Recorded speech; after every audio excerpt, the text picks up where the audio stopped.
Nice to see you. To see you, nice.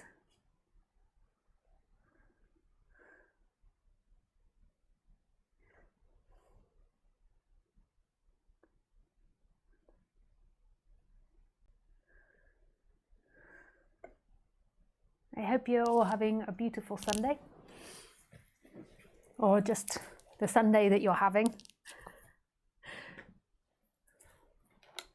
The Sunday that you're having is perfect, I am sure.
Well, another live stream. So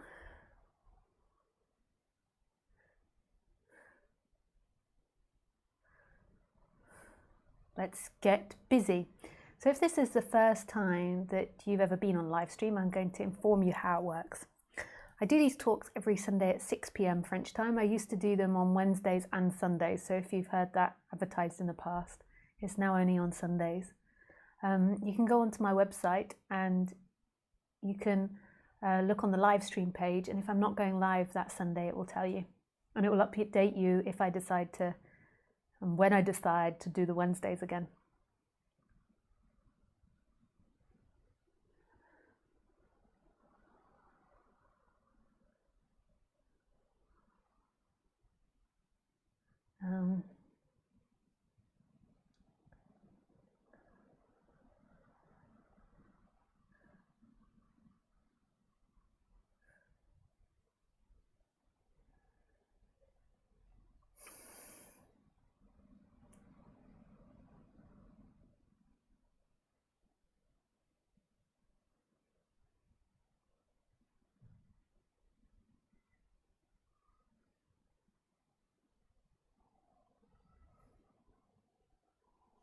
The way that you can ask questions is through Skype, which is Lisa Cairns 12. So it's Lisa Cairns 12, the Skype address. It's found in the box below. And you can either write me a question or you can call in. If you call in, make sure you have a headset with good internet connection so that it doesn't echo for other people and doesn't do all funny sounds. And you can either write a question or you can call. But don't just call because I'm not in the same time as you. I'm slightly ahead of you.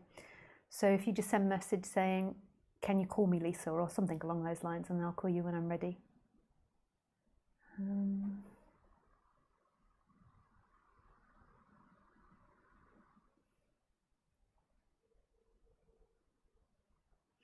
I always like to do silent sitting in the beginning for like up to half an hour, so 15-20 minutes and then up to half an hour. Yes, and if you don't like that, so if you prefer to just watch edited versions of my talk, there is another cat channel which isn't run by me, and it's called it's called Lisa Cairns Video Clips, and it's run by another gentleman. He edits all the talks and puts them in categories and in playlists and titles them. And he has other channels, I think, as well, so you can go on and explore that of other teachers.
oh yeah, for events that I'm doing. So I'm doing 2 events. I mean, if we're allowed to do them because of you know what. And that is I'm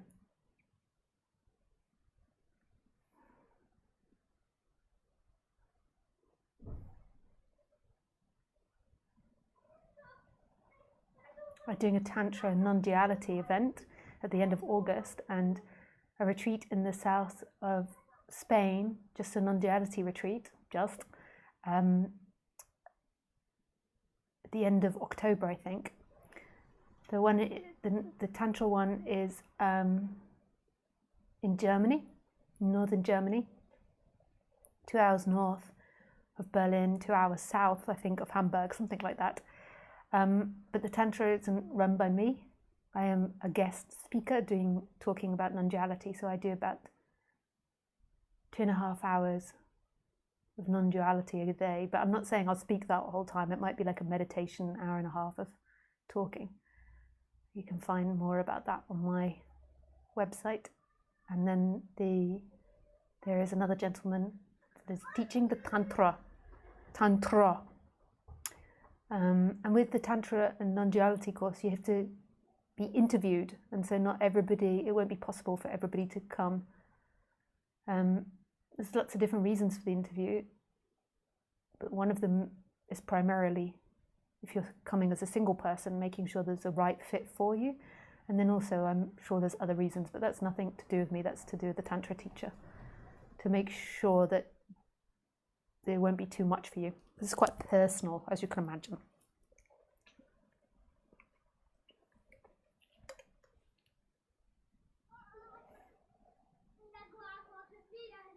That is everything. Das ist alles. Das ist alles. So now we just do a bit of silent sitting, and then I shall talk about, let me look at what the title is again. I think it's something like, are you everything? Are you okay? Are you okay as you are?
ihr nie mehr Hände seid.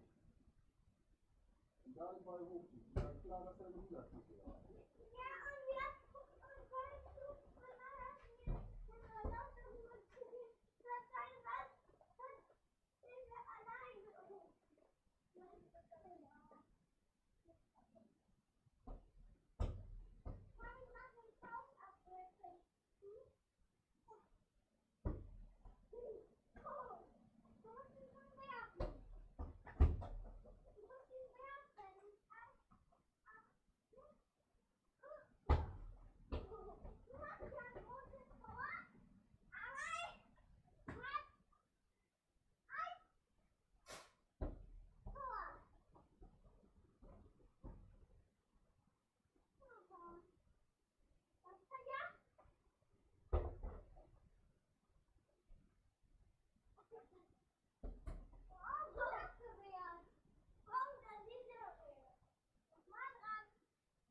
Hello.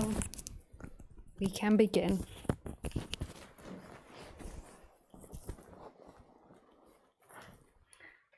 Good evening.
So you never see outside of your mind. So consciousness is looking through these minds, and your mind is like a gel that they place over lights, like a blue gel, a red gel, a pink gel that they place over lights, like theatre lights. And you can never see outside of that.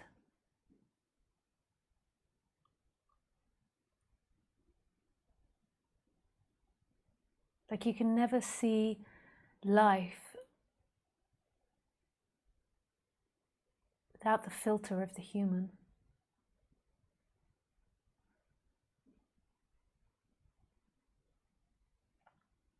So this experience is an experience of being human.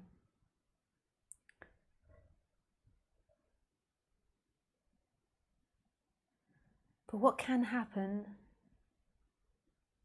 is there can be a reconnection, even though ultimately the connection was never broken. But it seems that there can be a reconnection with something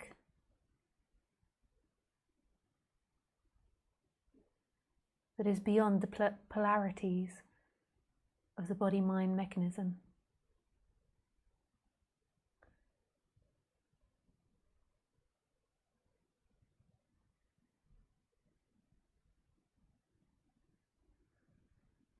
So there can be a reconnection to, could call it the divine, but you could call it a reconnection to non-duality, not two-ness. Even though that was always there, and it is always there, even in the apparent dual experience.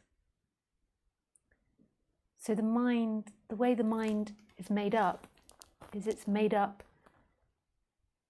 by this machine called a body, apparently interacting with other objects.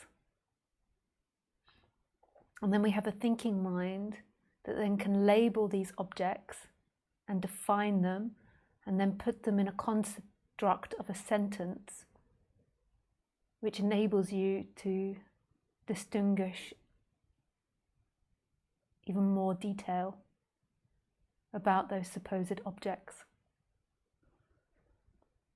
When you connect with non-duality, you go beyond that, and there is a seeing or a knowing, which is there in all beings, that there is inherently a subject that's experiencing an object. So there isn't a subject experiencing world. But you can't get out of the body-mind mechanism as such in this life.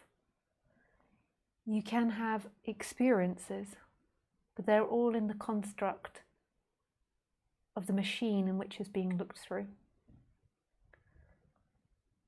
What most people teach as enlightenment is getting to non-duality beyond the habits and conditions of the body-mind mechanism. And I don't believe that is what happens. I can't be sure, no one I think can be sure, but what I think happens is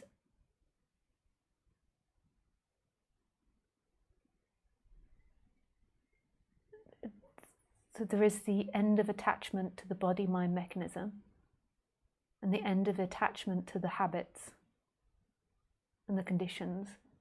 And this is when non-duality is seemingly realized, even though it was always realized. It was always there, it was always non-duality.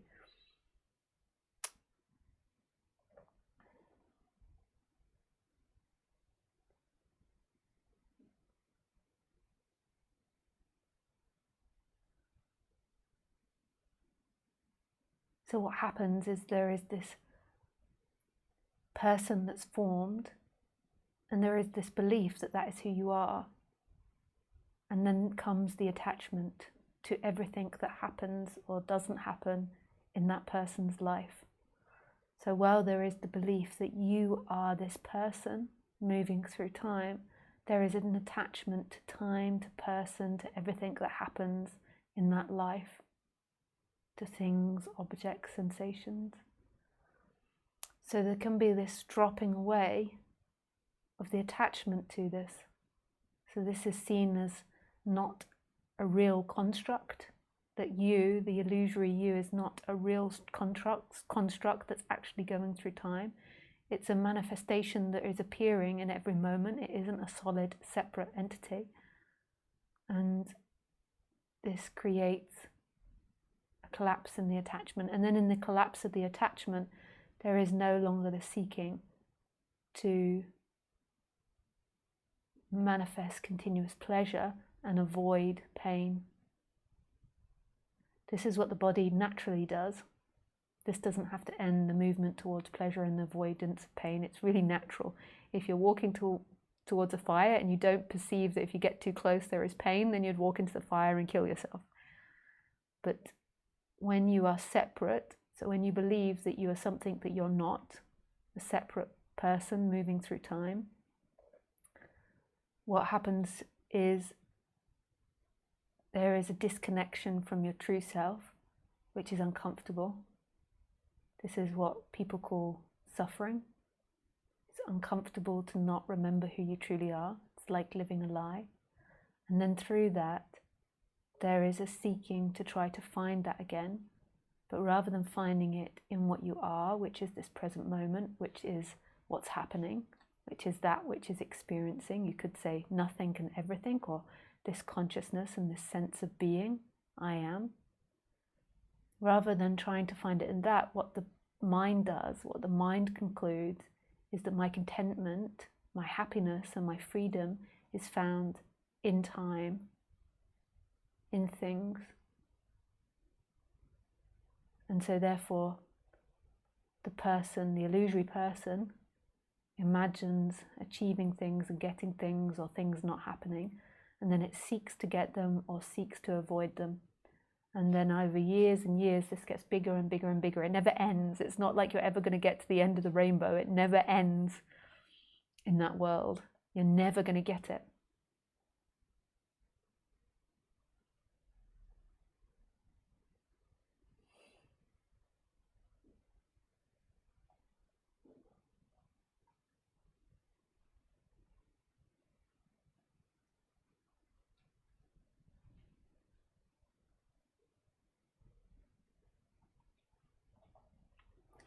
But there is a belief in that person and a belief that that person can one day make it.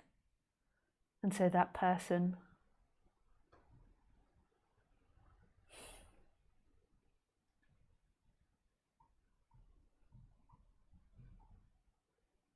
then seeks, and then it grows bigger and bigger and bigger. And the person, ironically, becomes more uncomfortable the more it seeks. The longer the game goes on, the more uncomfortable it becomes, because it's a habit. So let's revert back to what the title is. Are you... I've forgotten the name of the title. It is, Are You Okay As You Are? And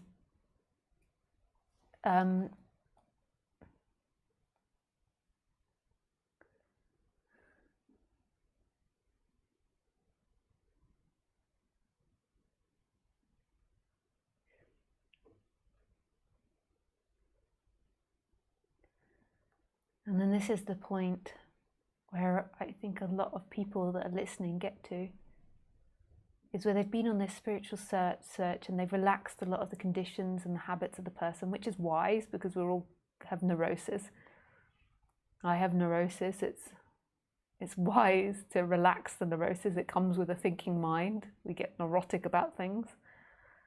And then what happens is this becomes the new seeking. You're always looking to be better. And still, it's playing the same old game of trying to be a better person, an enlightened person. I mean, what could be more difficult than that, to be a perfect person? I mean, what people set enlightenment up is so big. And it's simply an imagination. All of it, even the energetic shifts in which I talk about, are right here, right now, an imagination, a story in which we're conveying apparent past events. Whereas that's not true. There's nothing that's true. Right here, right now, there is only this moment. And if you believe in the enlightenment story that one day you're going to make it, you're also going to believe that your partner should be better, that your children shouldn't behave the way this and that. And then there will be endless thinking about how your partner should be better, what an asshole they are, or your kids, or your neighbours, or your friends, or your co-workers. And there'll be repetitive thinking about this.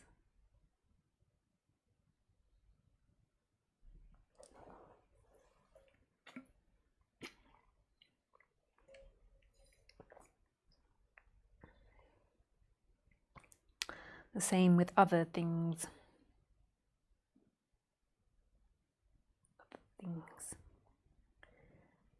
Things. The other things. Yeah, da.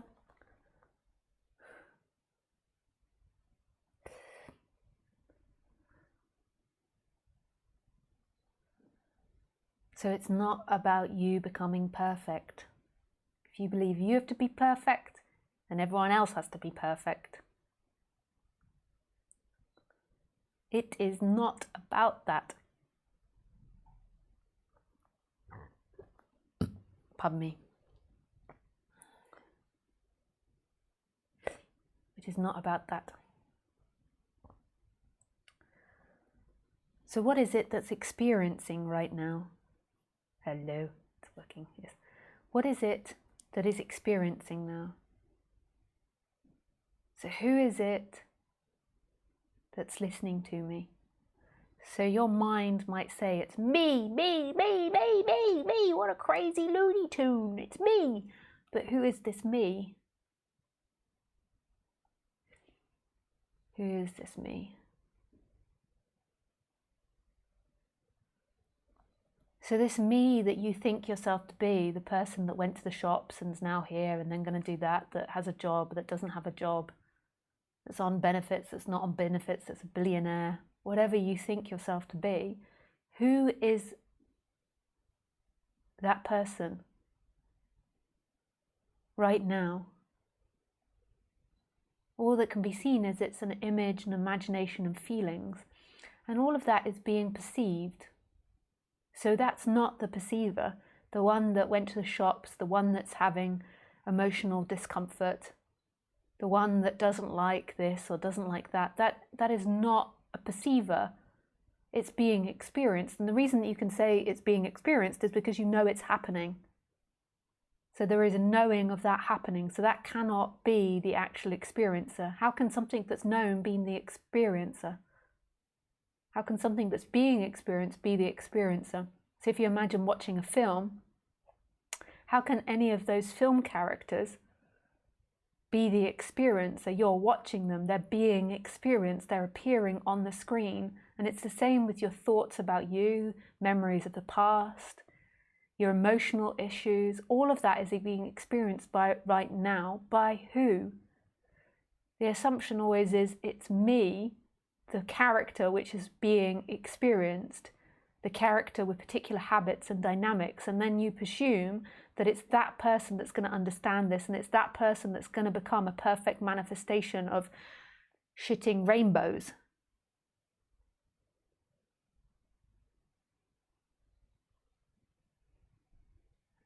Whereas that person is always meant to be an imagination. It's always meant to be a thought construct with emotions as well, and feelings and sensations, but it's not the experiencer. It's that disconnect, it's that belief that that character is you, which is what creates seeking and what creates attachment to you and your life. It's an energetic experience. And then it's an energetic shift back to that there is nothing experiencing here. I know that might sound crazy to some, and it might be like, oh yeah, that's really getting you off for other people. But there is nothing that looks out of the eyes. Isn't that crazy that everyone's walking around believing they're someone? Like, it's like watching a crazy comedy. Everyone's like walking around like, yes, this is me, my little handbag, my designer dog. Isn't he crazy, EC? You don't think you're someone. You don't continuously tell these stories of you in your life and then believe that's the watcher. There is just nobody watching. It's emptiness. And the beautiful thing about that energetic shift is that everything is just disappearing into that right now. And then the assumption is always that it's the character that changes. Lisa still has issues. Of course she does. Of course you're going to still have issues. But when you believe that your issues have to disappear, then you're always attached to that person. Believing that something in you is imperfect, whereas actually everything in you in the character level is perfection and is beyond your control. It's only a story that's manifesting that you're in control. You are not in control, because who would be in control? Right now, everything is coming from nothing. Right now, everything is absolute emptiness. Isn't that cool? And when you speak to me, and when you speak to anyone, when you look at a dog, when you look at anything, it's all the same. Nothing. Nothing, nothing, nothing, nothing. High five, boom, high five, boom. There is nothing here, there is nothing there. And then in that, there's an appearance of a character which is grabbed onto, and it's like, yes, that character is looking at these eyes. I am someone very important. That's me. There could be habits and conditions that arise in there of confidence and importance, but that's fine. That's not an issue. That's not unenlightenment. The unenlightenment is the holding on to that, and then the belief that that's you, and then the seeking to maintain it, and then the belief that if you maintain it, and if you're important enough, if you're strong enough, if you own enough money, that you'll one day be free. You'll never be free in time, because your freedom is right here in emptiness. It's in the most obvious place. But you're always looking in things, you're always looking in behaviors, conditions, people, objects, and it's not there. It is in emptiness, which is what you are. You are empty. You are empty. There is nothing there, there is nothing here. And then there is life manifesting that's beyond any of our controls. So if you've been watching Roger Castillo, who is one of my main teachers, he's been doing live streams every day. For weeks and weeks and weeks, he goes on about the personal doership, this idea of control, which is so integral to identity. The idea that you are a separate entity and you have something called control, whereas actually the appearance of control is just about these robots taking in information and then updating them with that information and making the best possible choice according to their particular circumstances. But that doesn't actually say there is free will. It's just an appearance of free will. So by the ability to be able to choose between 10 different washing machines, I can pick the machine which is best suited to my particular circumstance. But that's not free will. So if I pick the wrong one, it's not my free will, it's this instrument. The information was taken in and then the output was given. Just like any robot, just like a computer, like I put in particular programming to computer and then an output comes and happens. And people are so attached to this emotion and this feeling that they're not good enough, that they've made a mistake, that they can't control, that they need to control. And there's so much attachment there. If I manage to control, if I manage to get the perfect scenarios, I will one day be happy. Give up. It's not true. You're never going to be happy in the future. The future never exists. Where does the future exist? You're always present. You're always here. Yeah, da. Do you ever get to the future? No. Do you ever get to the end of creating something? No. I mean, there's an appearance of that, but you never really get to the end of anything. There's the appearance, but you don't ever arrive there. It's just an imagination. All of it's imagination, and then this imagination is taken to be truth. And it's not truth, it's just appearance. And somebody else can be looking exactly the same thing as you, doing exactly the same thing, and having a completely different experience. And we're also narcissistic as humans. We're like, it's the same experience. It must be the same experience. And we're always insisting that the people that we know, our friends, must be having the same experience, but it's completely different, dependent on their particular filters and the way in which they view this world. Like, it's very closed-minded to think that others are having the same experience as you.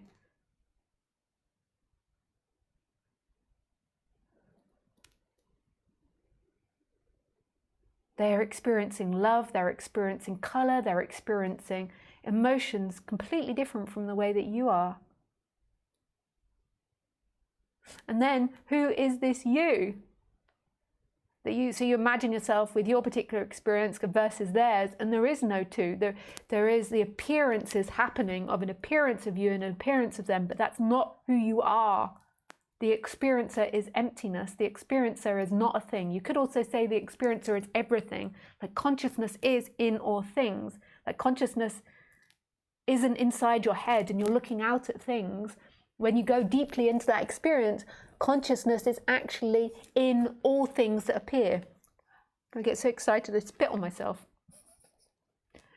Like, there isn't a beginning and an end to consciousness. Like, consciousness doesn't belong inside your head and then it starts here and then, my consciousness stops and then everything else begins. Your consciousness doesn't stop here. I mean, that's an insanity. How could that happen? Then you wouldn't experience all other things that are happening. Like, everything is inside consciousness. You can't ever get outside of consciousness, because if it isn't happening in consciousness, then it doesn't exist. It's the same as that saying, like, if a tree falls in the forest and there's nobody there to hear it, does it make a sound? But if it's not in your consciousness now, it doesn't exist. That's your experience. We're coming back to experience. I mean, we can hypothesize about that other things exist outside of our consciousness, but it's always going to be hypothetical. It can't ever be truth, because we can never prove that. Even if you take a picture of something else happening, you can't actually prove that it exists when it's not looked at, ever. Maybe we can invent instruments eventually to test that, but currently this is an unknown. What we do know is there is only ever consciousness, and that consciousness is only here. And this is what you are. This is the permanent. And this consciousness comes with a sense of existence. It doesn't come with deadness. It comes with a sense of being, aliveness. And this never goes away. What goes away is you. What goes away is your possessions, your problems, your likes, your dislikes, your moods.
Okay, well, maybe we can take questions now.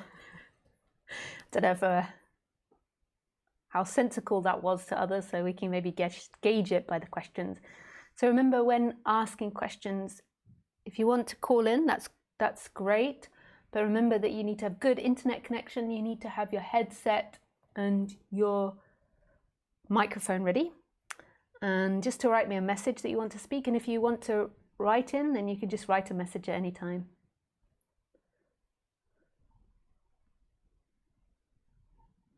Hi, Lee. Hi, Lisa. Looking forward to you today. Oh, nice. Hi, Nick. Hi, Thomas. Happy Sunday, Lisa. Hope you're also having a perfect day as it is. Really shocked by the recent turmoil in the US, the death of George Floyd. Would love to hear your take on these things with non-dual mindset. I don't know what's going on in the US. Oh, George Floyd. Was this the killing of the black gentleman by the knee? I did hear about that, as Oprah Winfrey was doing a talk about it on Facebook, and I saw it, a little bit of it.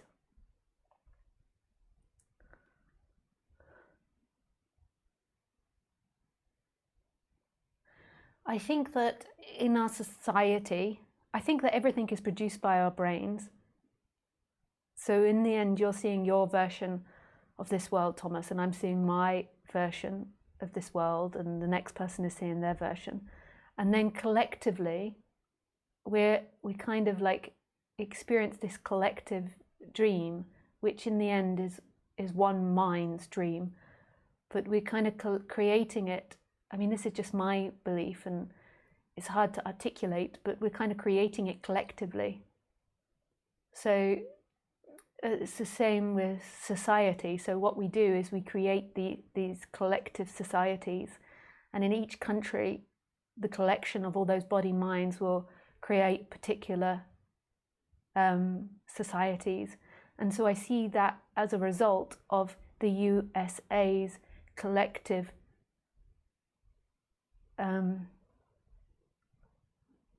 version of reality. So all those body minds collection of it. And then in the end, it's like one big mind, because who is creating all of that but no thing? So it's in the end, no thing's manifestation. So it's not anybody individual, but if you, in the individual mind, but if you took like four of us went to live on a deserted island, what we would manifest, the four of us, would be a collection of all four apparent body-mind mechanisms. So it would be a collection of the way I interact with others, the way I see the world, and all other people's as well. And that's what our society is. And it's also a result of everything that came before, which is what creates us here as well. Like we're a product of all humanity that's come before, and our grandparents, our great-parents, great-great-grandparents. We always like to think that we're individuals that are making our free will now and choosing now, but actually we're not. We're actually a result of everything that came before, and our choice is dependent on what has seemingly happened in the last moment, even though in the end it's all spontaneously arising now. It's following a apparent story of cause and effect. Whack you, boop boop. I'm just not trying to make this sensical for people that can't follow my stream tonight. So that's just the way it is. So if I'm speaking and going too fast, then just surrender and listen to my energy. It's okay. It doesn't really matter. It's only concepts. The energy is the most important of non-duality. So anyway,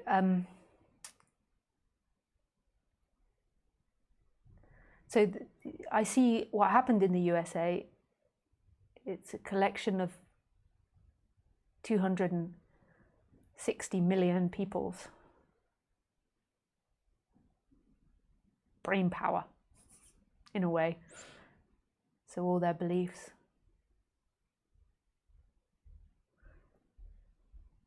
So I don't think it's a result of that one man, that one police officer that did it. I think that's the easy way out. Then he'll be prosecuted and put in jail more than likely. And I think that's the easy way out. I think it's the collective reality of all of those people's minds and their hatred and their love and their prejudice and their not prejudiced. It's a collection of all of it.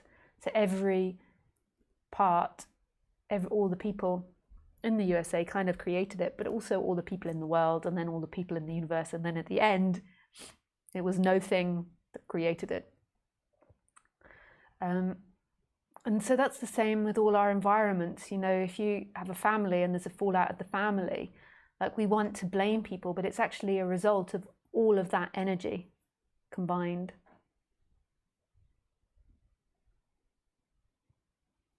And all of their thoughts and unconsciousness. And it's not so much because of just their actions that something happens, it's also all their thoughts and their energy and their unconscious stuff, because your thoughts are affecting reality as much as your actions. And in a way, your actions are a result of your thoughts. I feel what you're saying. I also tend to feel that suffering is coming to the surface in a way never seen before, that in a sense, the collective unconscious is being triggered and purged. I don't know, we've had pretty violent pasts, haven't we?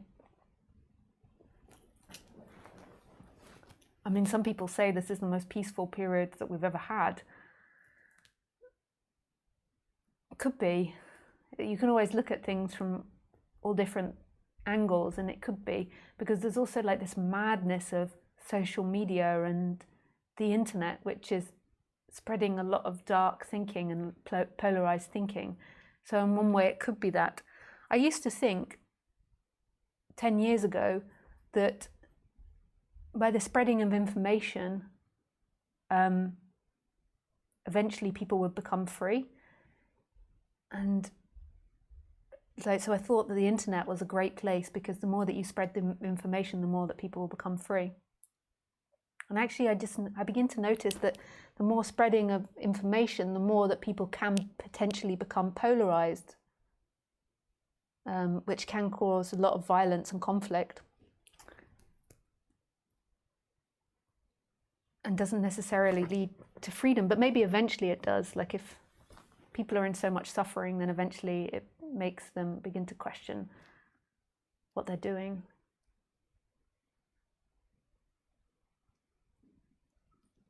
Clearly, society is seemingly a lot more polarized now than previously. I don't know. It may be the case, but also for war to be created, there has to be two pretty big polarities to happen. But maybe it is the case. Maybe people are becoming more polarized. Whereas maybe before, war was more like you just had to do it for your society. It was more like a stupidity. Like people following the leader that tells them they have to do something.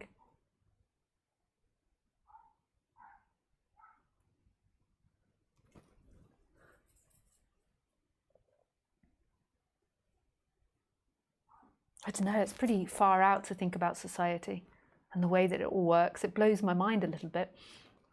I was not recently, but the last couple of days I've been looking at good news networks.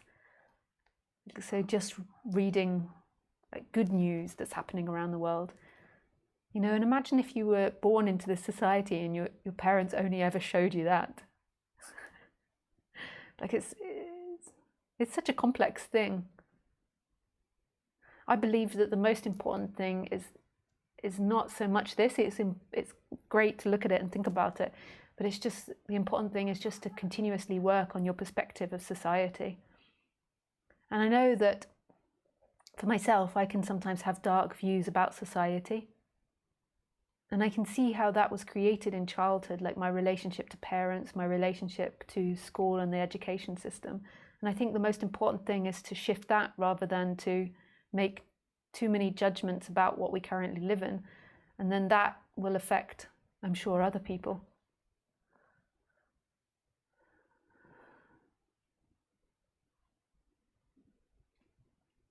I'll just wait for his response. I can see his like tick, tick, tick, tick, tick, tick, tick. I do think we have a much greater chance now than ever before, though, to overcome these dualities. practically due to globalization and knowledge of the world and its finite resources. Yeah. Yeah. Maybe.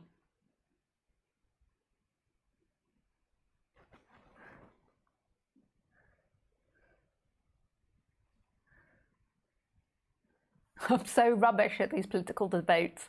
Like, it's really, I'm not very juicy because I don't really commit to much.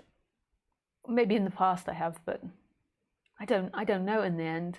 But it could be.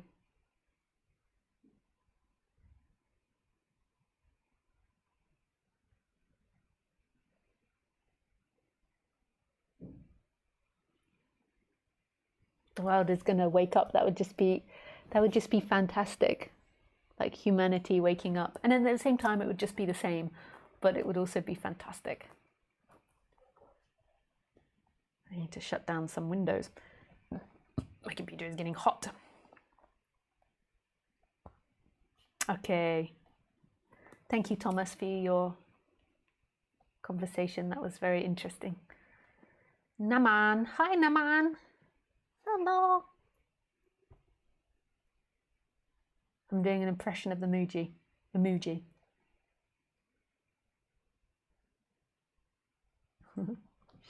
Hi, Wesley. Hi, Lisa. Hope you're well. A question about pure awareness. Does one always maintain the ability to fall back, so to speak, into the pure state of awareness? Or does the distinction between the content of awareness and awareness itself eventually collapse entirely? If we use the analogy of the sky and the clouds, does one always maintain the ability to separate out into the pure sky? Hope that makes sense. Take care. Who would be the one that does that? Eventually a shift happens where there is just this consciousness, and then inside the consciousness there is the person that arises. So it switches around from being the person which feels like it's in charge of everything and then has the option to go into pure awareness, or I'll call it pure consciousness to put it in my language. And then it switches around, and then there is this consciousness, and then it's more like a choice to go back into being human. That's a joke. It's not really a choice, but it just switches around. So there is this connection to consciousness, and in and out of that appears the person.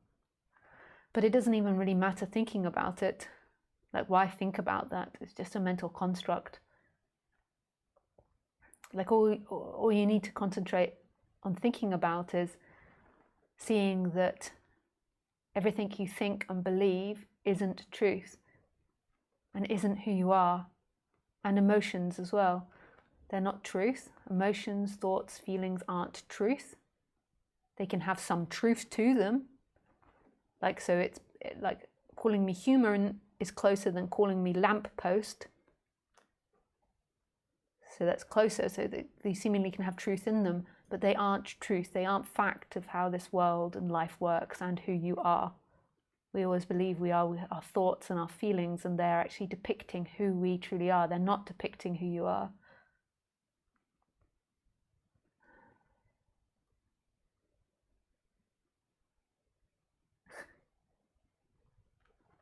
So that's the job of the illusory person. Like, if you want to collect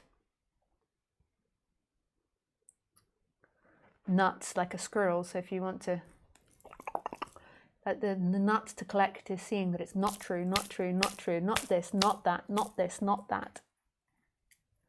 What's always happening is the mind is always seeking and trying to maintain illusion, not because it's bad, but because that's what it believes it has to do. It's become overzealous, overexcited, and it believes my job is to always maintain being something, whereas your job isn't, that person's job isn't there to maintain to be something.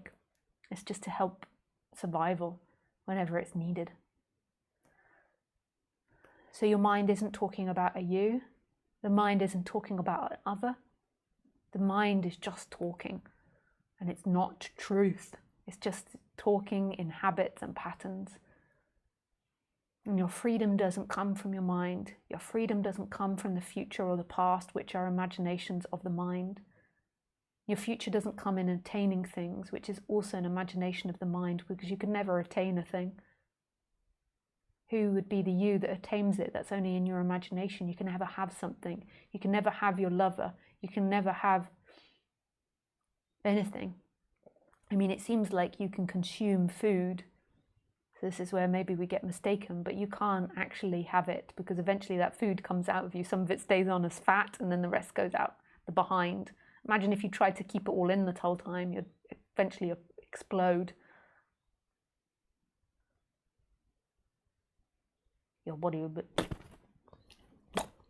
you'd become full of shit. You'd explode with shit. I wonder if anyone has ever attempted to do that. I'm sure someone has, to not shit. I'm sure people have been successful as well. And then they would go and sell it and say, this is how you never have to eat again. You can contain all your poop.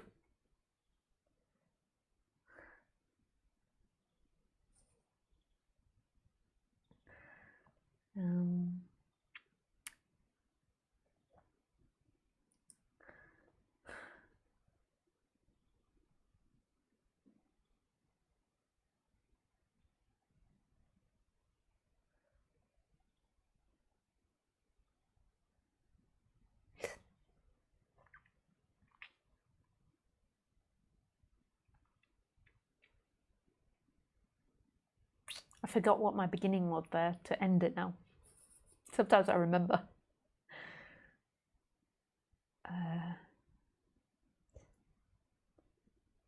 Yeah. Okay, thank you, Wesley, for your question.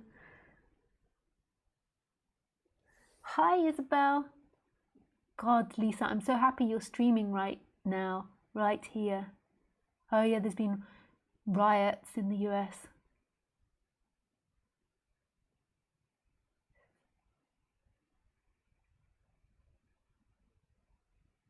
Riots. Yeah. I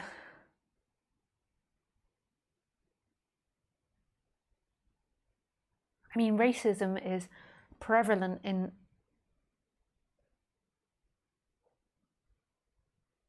people's habits and conditions. It's so strong. It's maybe getting less in younger generations. But what I know from being from England and mixing with the locals is that, my God, is it racist. And I even feel a little sad to say that, because I don't want to, because I also love the people that are racist. But my God, is it racist. Like I sometimes think that, and I'm sure that England's no exception, I'm sure that America is maybe even worse. But I mean, I remember when I studied in the USA. In the USA, I was at Sacramento State University, and I was in the dormitories, and one of the girls, white girls, asked me if there were black people in England. And I was so like, I mean, okay. I can understand why someone might ask that question, but it was,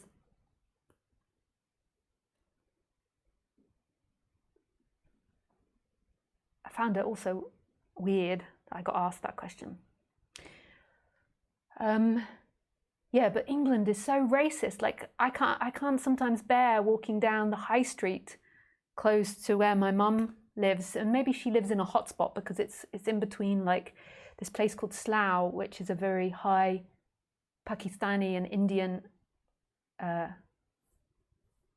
immigrant. Like originally they immigrated from there. They're now English, but cultures, I don't know what you call it, but it's not. They mostly immigrated in the 70s, the 60s and 70s, and so it's now like second, third, fourth generation.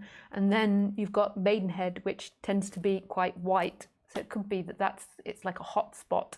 But it's like I feel like I walk down the high street and I can hear racism. Everything seems to be the immigrants problem in England. Not everybody's saying that, but a lot of people think that the problems that they have is down to immigration, which is disastrous for a society to think that has used immigration to boost their economy since the Second World War in, what's that, like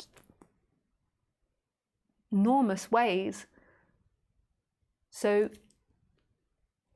it's like they've used these communities in order to boost the economy and do certain jobs at a cheaper rate. And then their assumption is that it's those immigrants that are causing all the problems. It's such a weird mentality. Like, because what would their society look like if that hadn't happened? If the immigration hadn't happened? But I'm sure everything in which I'm saying is in some way falling into categories of racism, because I'm sure as a white person there is inherent racist language or perspectives.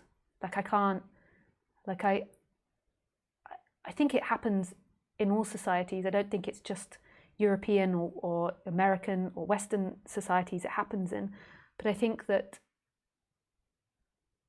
it happens in all societies with difference. It's just that because the West has been richer, there has been more people from other countries, and because of the slave trade and all these different things into the West, so there's not so many white people that go over and live in Asia or in, there are, it does happen, but it's not, or in Africa or etc. I mean, it does happen. I could get myself into so many tangles. I can see how people could edit this and be like, "You're so un-PC, Lisa." I am un-PC. I am. And I do say things wrong, and I apologize, and you're welcome to leave comments to try to teach me how to be more accommodating to everybody, and to change my opinion, because it's only an opinion which can change. But yes, to deny that that's there. So all these riots that's happening, so I can understand the black communities trying to fight against the police and fight against the system because they've been suppressed. So in a way, they're fighting against their own issues with that suppression, and they're doing it through violence. They're doing it actively in the world, which will also change their internal opinion of it and the external opinion of it.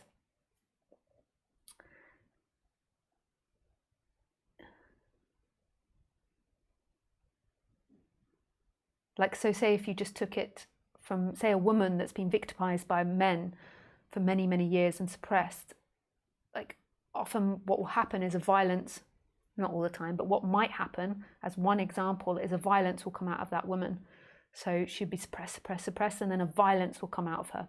And then through that violence coming out in her, there will be something that changes in her mind about herself. Because before she just saw herself as a victim, and then suddenly there was this, like, enough, and then a rising up towards it, which isn't the solution. I'm not saying that's a solution, but it's a way of changing your mentality. Like, that's what she's doing, is she's changing the way she sees herself.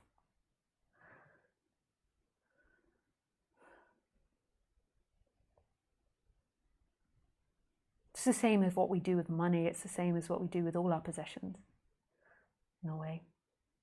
But maybe I should get off this subject, so maybe I can dig myself into lots of holes.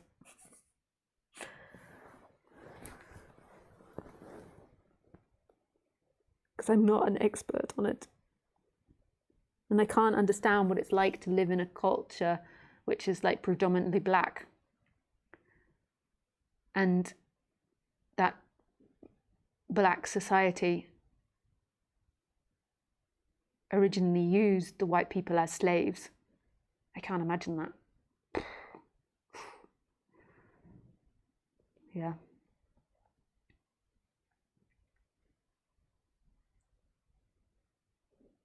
Okay. Thank you for the question.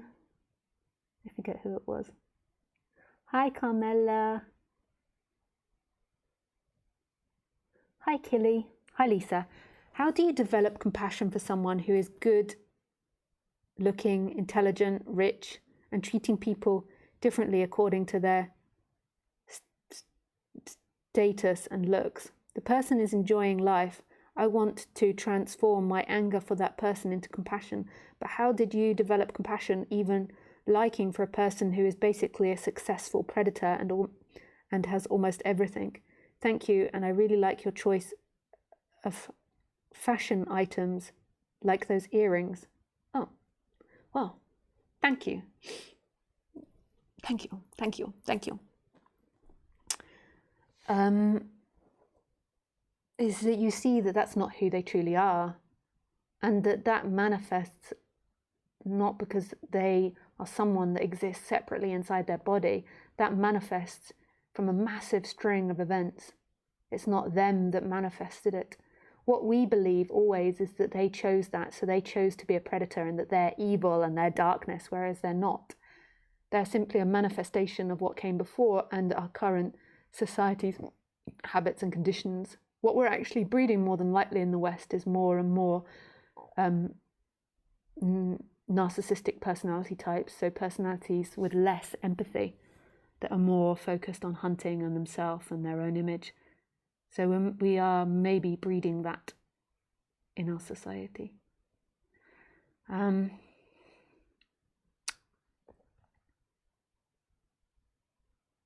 So it's not that you need to transform your anger. I don't know if that's possible. It's seeing that there is nobody in there and that really what is speaking to you is love, even through them. Isn't that crazy? Even through that violence or that anger or that arrogance or that predator energy. You see, with a predator, so say a cat, like a big cat, a lion, basically, or a tiger, we would not dislike them for their predator quality. We would see that they can't be any other way.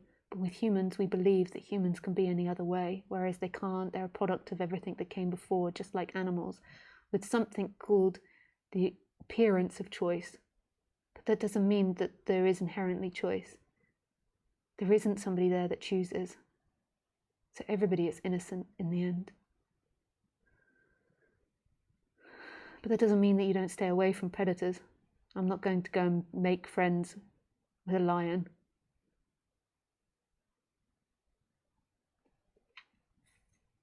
It doesn't mean that you like what they do. I don't like watching or want to see or engage with a lion taking down a jackal and ripping open its stomach and eating it half alive. Most probably in that situation, I would attempt to stop it in some way, even though it's inevitable that it's got to do that. Would you like some soya beans, Mr. Lion? Some soya beans? Okay, thank you, Killy, for your question. Hello.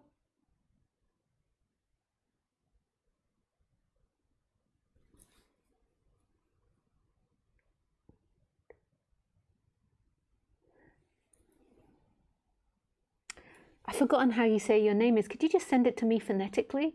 I want to say Anik, but I know it's not Anik. Anka? Is that what it is? I'm sorry, Anka, for not saying your name correctly. I want to say your name correctly. Hi, Michaela. Hi, Lisa. The sense of being alive you've spoken of comes automatically when I'm living and doing what I love and what's in line with my true nature.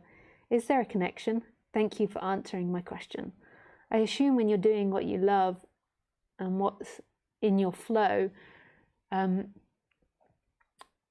there is a collapse of the sense of self.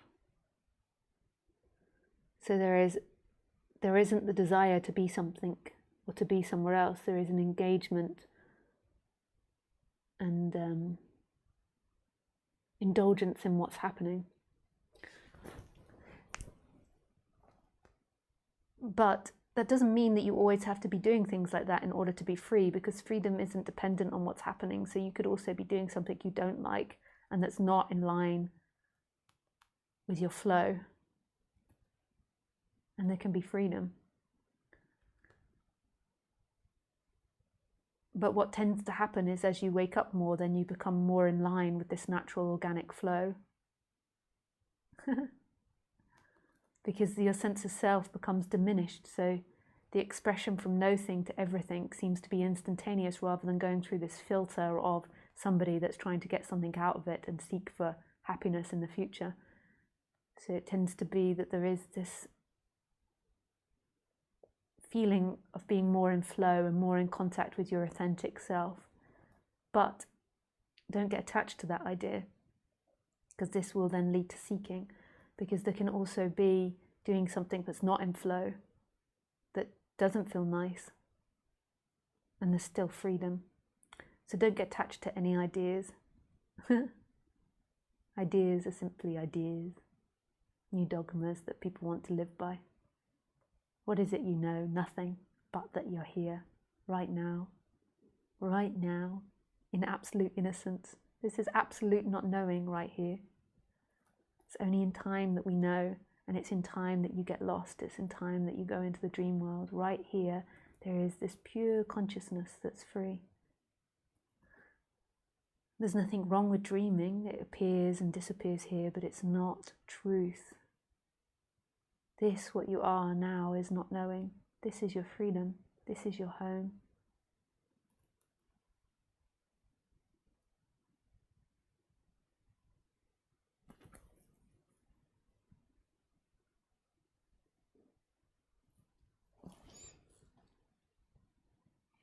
It is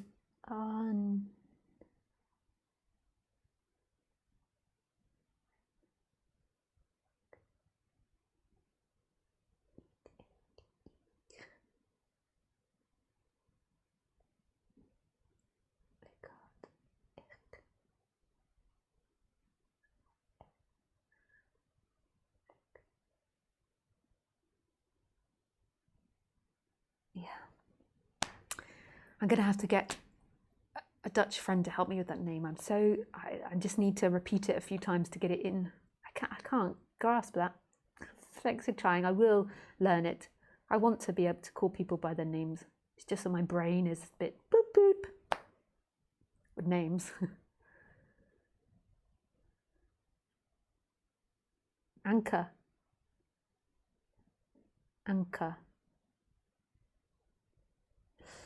Hi Lisa, can I call in this live session? I don't have a specific question. I just feel to be connected with you. Nothing, and expose whatever needs to be seen.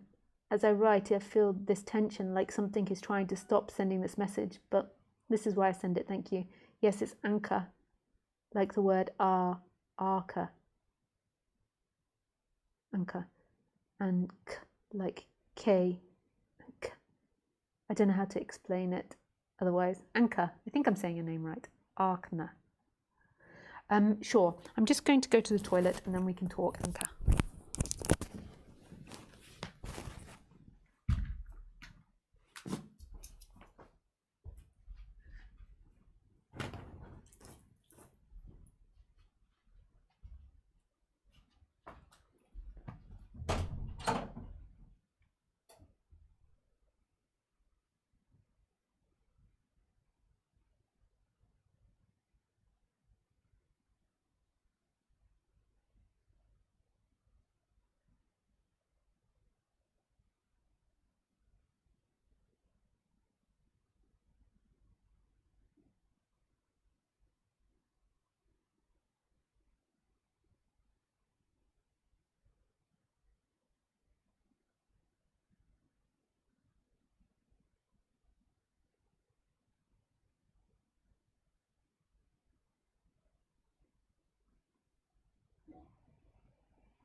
Anaka, that's it.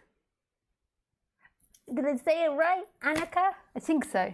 Yeah, Annika. Okay, let's go. What do I have to do again? I have to put black hole on. Black hole. I have to call.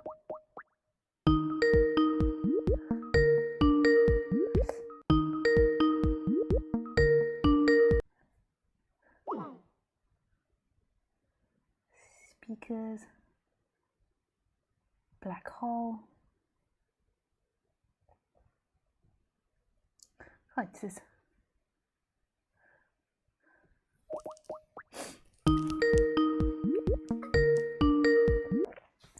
Hello.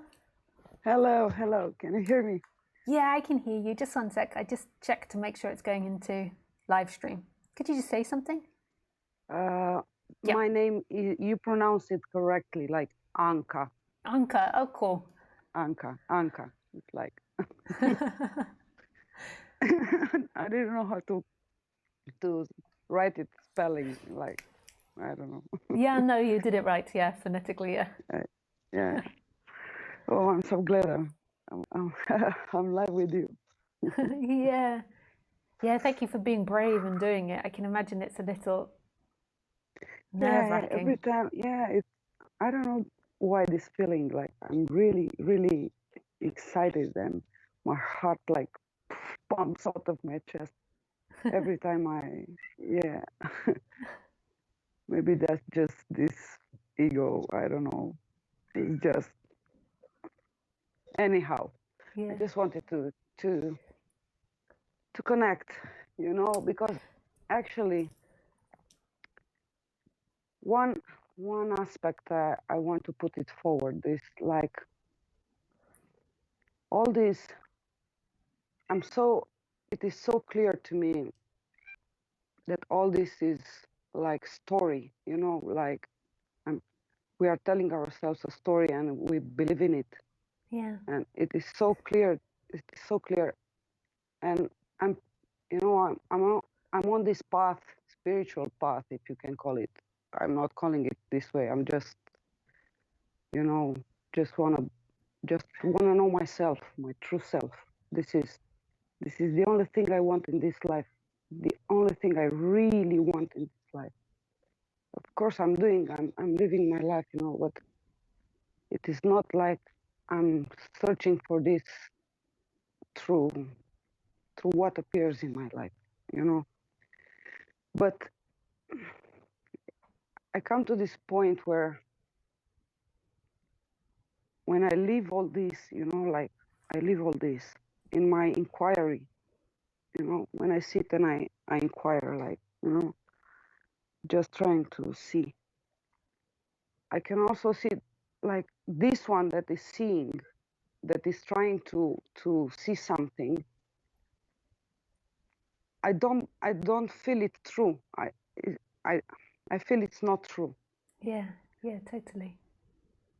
But and this point from where I see it's not true, it is not clear. It is not clear. I don't know how to say it. Yeah. It's like it doesn't feel it. It is something that like a background, like a consistent background. Yeah. From where to look. Yeah. Yeah.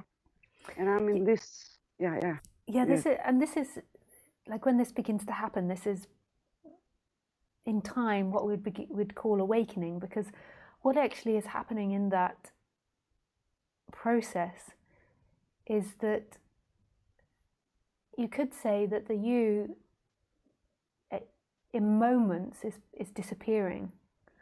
Like, so in moments it's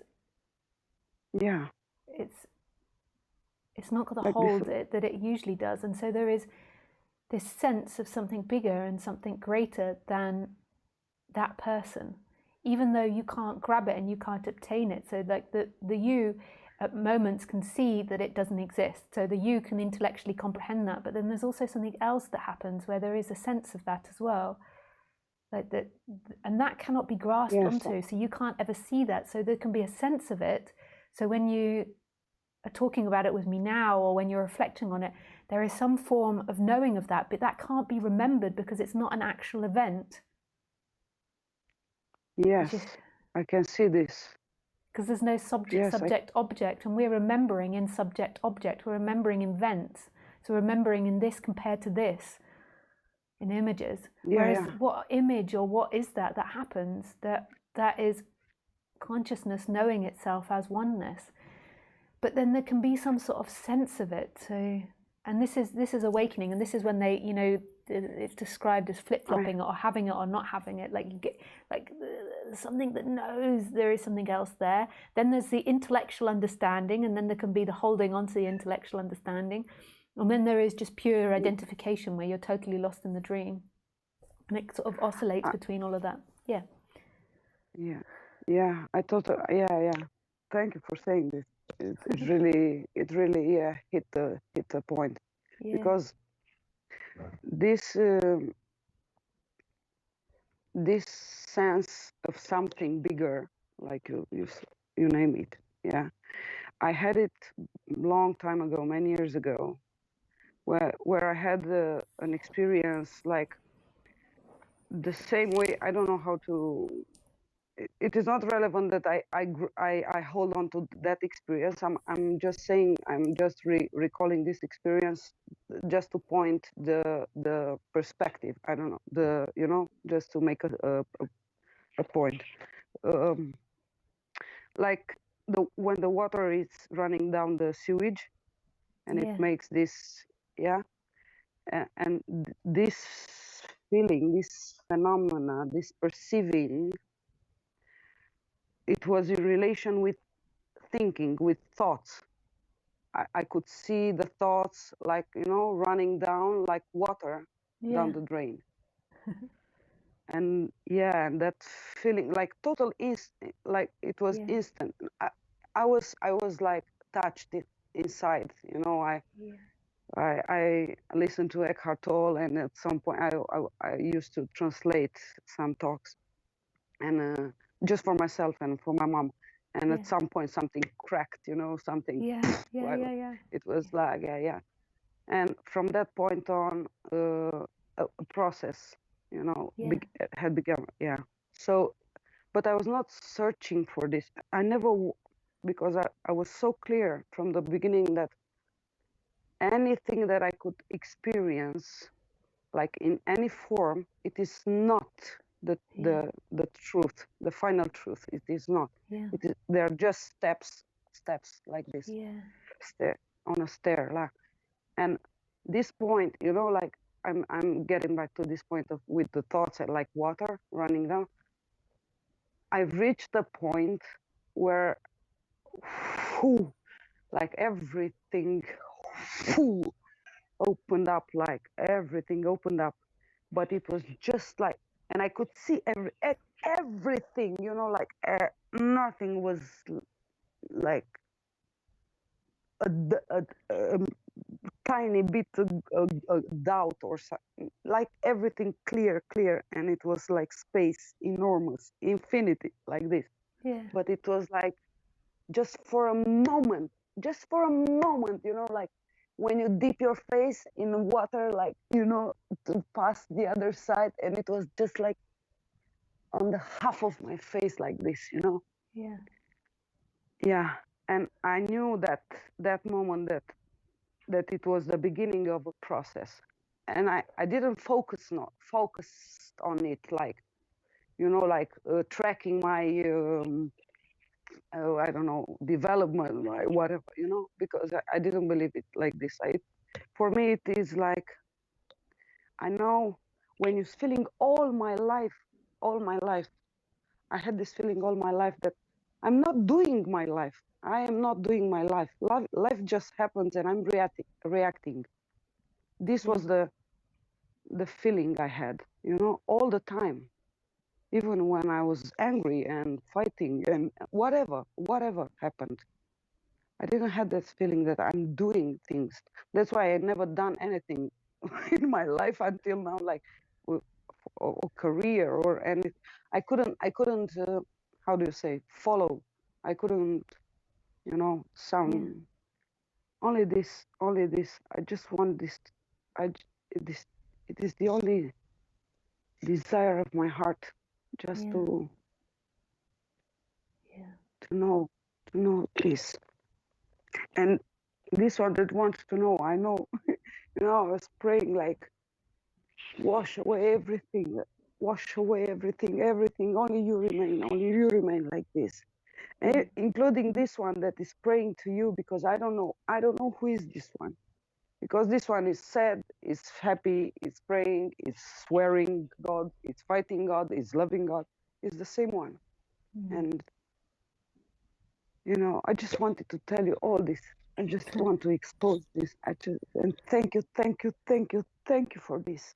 You know, Pleasure. for me, you're the most human, so to speak, uh, uh, teacher of non-duality. You're the most, I don't know how to say, it's the way I feel you. You know, you're the most human, you know, human. Not like some Buddha on a shelf, you know, like the most human. Thank you Yeah. for this. Oh, that's a Thank you for pleasure. being Oh, well, this. thank you for calling in. Yeah, Thank it's you. lovely to speak to you. Yeah, thanks, Annika. Thank Yeah, you, Lisa. lots of love. Bless you. Bye. Thank you. Bye. Oh, that's sweet.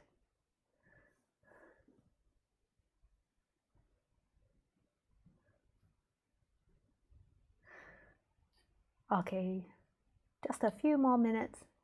Hey, Kim. Hi, Nick. How about this for happy news? First private spaceship with 2 astronauts just docked at the International Space Station this morning by Elon Musk's SpaceX company. Ah, cool.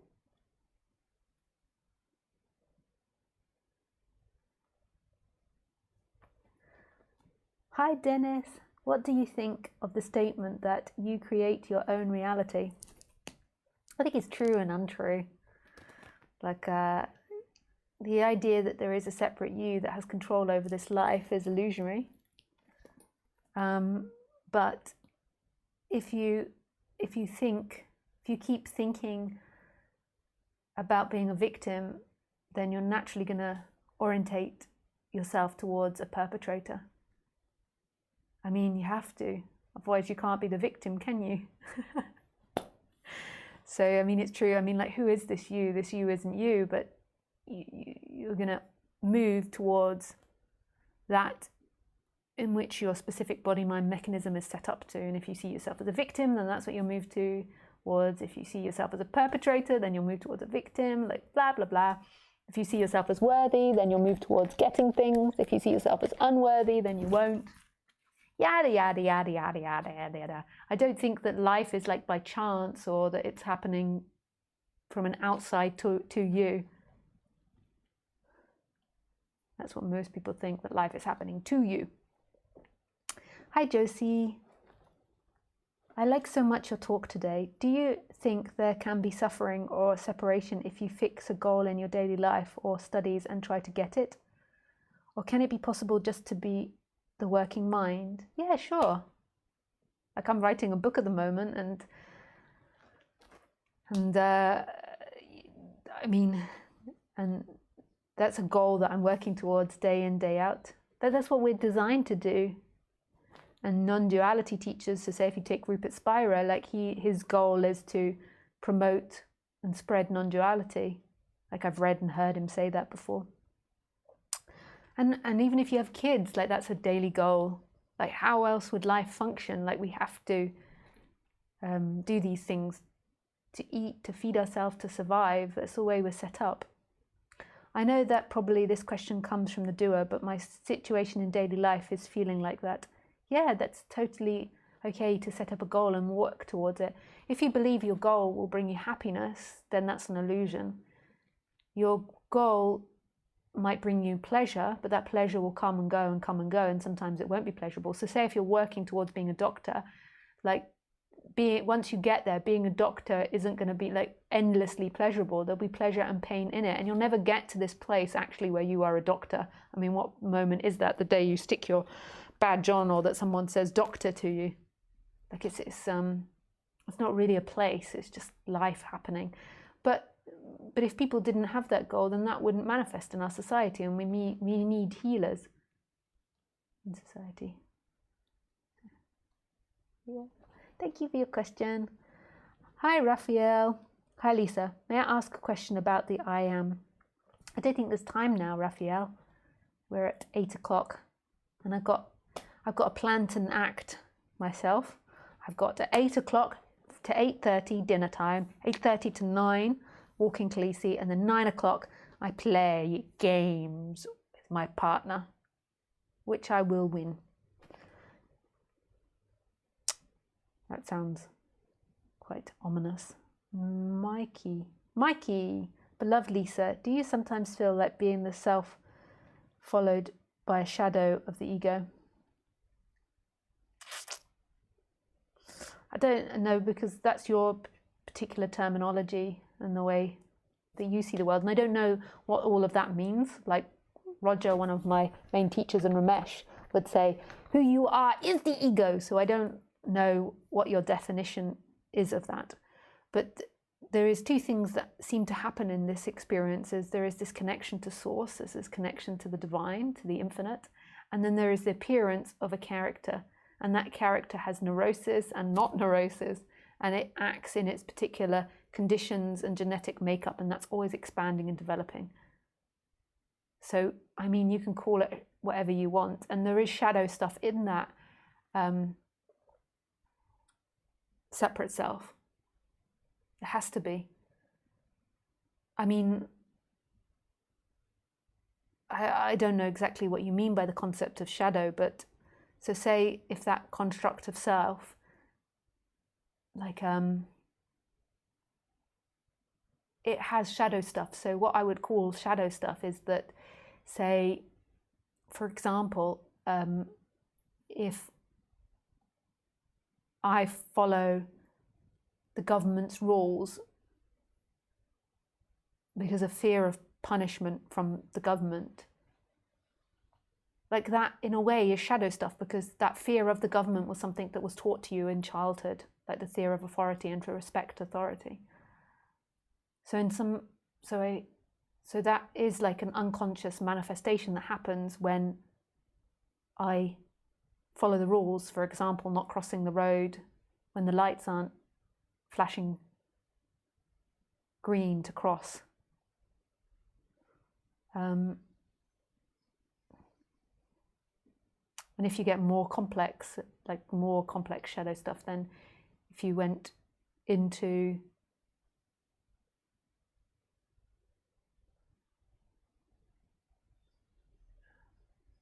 like that could manifest in relationships as well, like the relationship to the mother, the relationship to the father. And so when someone behaves in a particular way, there could be a removal from that situation, but it's not conscious, it's just a removal of myself from that situation because of like uncomfortableness with that experience before. I don't find that I have much nastiness coming out of me anymore. Like if I hurt people, it tends to be as an accident. That's from years and years of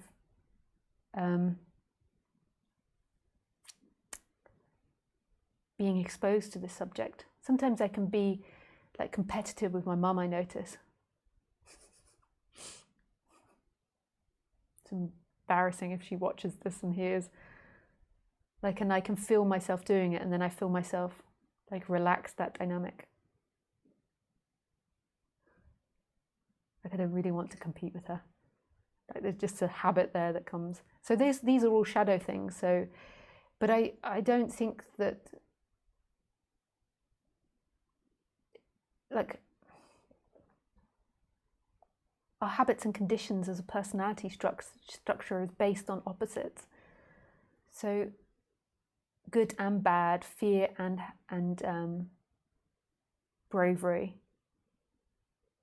like and dislike, disgust and joy. I don't know what's the opposite to disgust. Pride and shame, guilt and blame. Like they are made up of opposites.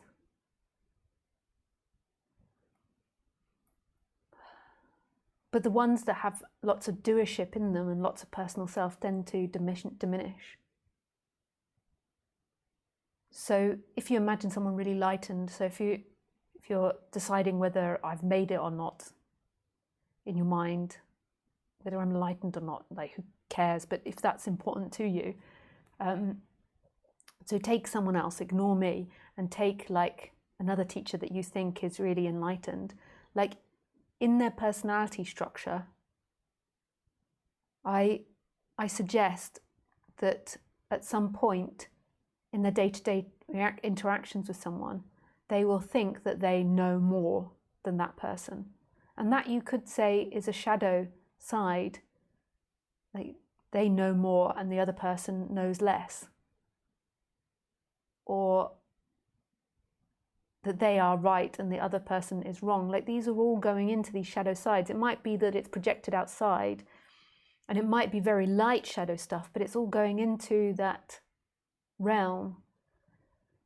Or like something that often happens in spiritual communities, like is that there's an ashram of some type, or there is a retreat center of some type, and the spiritual teacher gets the best place and the best spot, and